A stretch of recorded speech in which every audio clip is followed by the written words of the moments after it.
What if I told you that one of Africa's most important economic transformations is happening far from the coast and far from the usual global headlines? For decades, Burkina Faso has been defined almost entirely by its challenges: landlocked, resource-rich, but value-poor. A country known more for what it exported raw than for what it produced finished. But as we move through 2026, a different story is taking shape on the ground. This is not a short-term surge or a political talking point. It is a structural shift. Roads are compressing distance, factories are replacing imports, gold is no longer leaving the country unrefined, farmers are becoming industrial suppliers. Digital connectivity is reaching places that were once completely offline.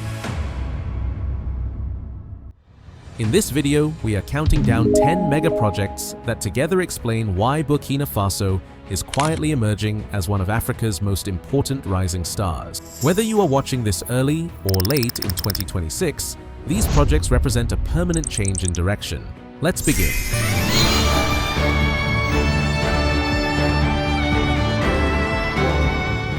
Burkina Faso is one of Africa's largest producers of cotton. Yet for decades, most of that cotton left the country raw, only to return as imported clothing.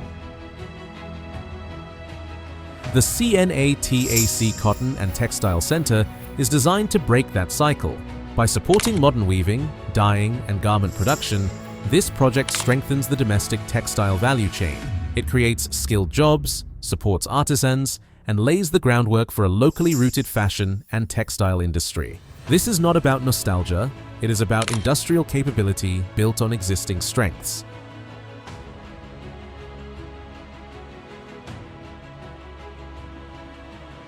Burkina Faso is a major producer of cashews and mangoes.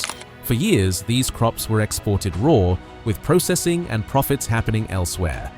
The new cashew and mango processing complex in the west of the country changes that equation. By processing agricultural products locally, the project creates thousands of jobs, many for women and young people. It also ensures farmers earn more stable incomes, while Burkina Faso exports finished or semi-finished products instead of raw harvests. This is how agricultural economies move up the value chain. Number 8. CISINOB Cement Factory. Every road, school, hospital, and factory depends on one material: cement. The CISINOB Cement Factory localizes the production of this critical input. Instead of relying heavily on imports, Burkina Faso can now supply major construction projects domestically. Lower cement costs translate into cheaper infrastructure, faster development, and more affordable housing. This factory forms the literal foundation of national growth.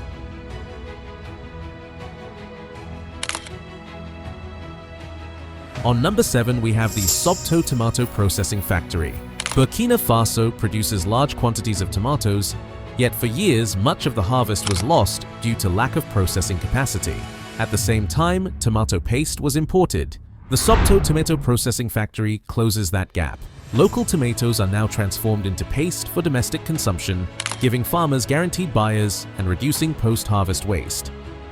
The result is food security, import substitution, and steady industrial employment.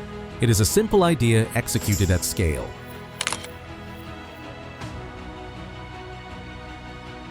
Our number 6 is the National Gold Refinery. This is one of the most symbolic projects in the country's modern history. For the first time, Burkina Faso is refining its own gold domestically. Previously, gold had to be exported for refining and certification, taking value and transparency with it. Refining at home allows the country to capture more revenue, reduce smuggling, and strengthen oversight of its most important export. Very few African gold producers control this stage of the value chain. This project represents economic sovereignty in its purest form.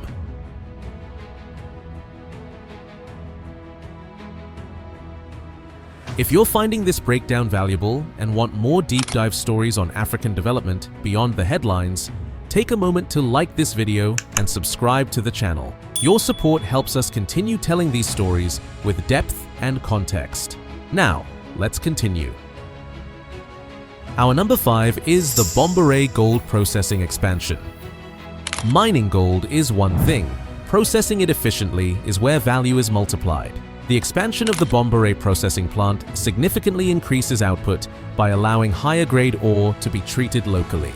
This improves efficiency, raises revenue, and strengthens environmental and operational standards. Instead of exporting potential, Burkina Faso is extracting maximum value from each ounce.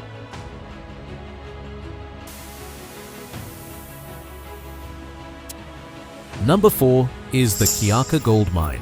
The Kiaka gold mine is one of the largest mining projects in the country, with a lifespan measured in decades. What matters most in 2026 is not just its scale, but its integration into the national economy.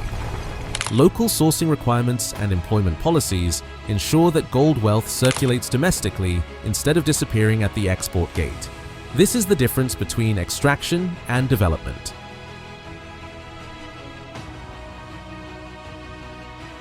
Number 3.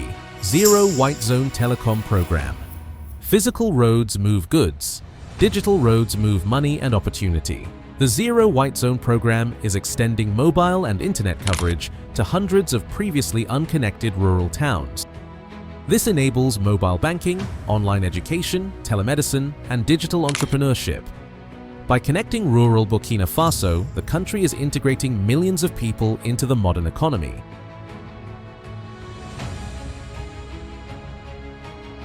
We move to number 2, Donsin Solar Power Plant. No industrial strategy works without reliable energy. The Donsin Solar Power Plant adds clean, affordable electricity to the national grid, supported by battery storage that stabilizes supply beyond daylight hours. By reducing dependence on imported fuel, Burkina Faso lowers energy costs and strengthens national resilience. Energy sovereignty is economic security. Then our final project, number 1, Ouagadougou Bobo-Dioulasso Expressway. At number 1 is the project that ties everything together.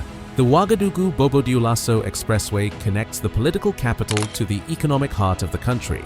By cutting travel time and transport costs, it effectively shrinks national geography. As this corridor comes fully online, its impact will be felt in factories, farms, and markets across the country. This road is not just infrastructure, it is an economic accelerator.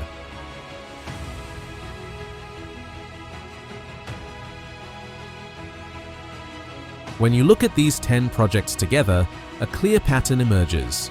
Burkina Faso is not chasing growth randomly. It is building energy first, then infrastructure, then processing, then industry. This is how economic sovereignty is constructed. Being landlocked does not mean being locked out of development. Burkina Faso's transformation offers a blueprint that many countries across the Sahel and Africa are watching closely. From gold refineries to food factories, this is a nation in motion. Thank you for watching Untold Africa. We'll see you in the next deep dive.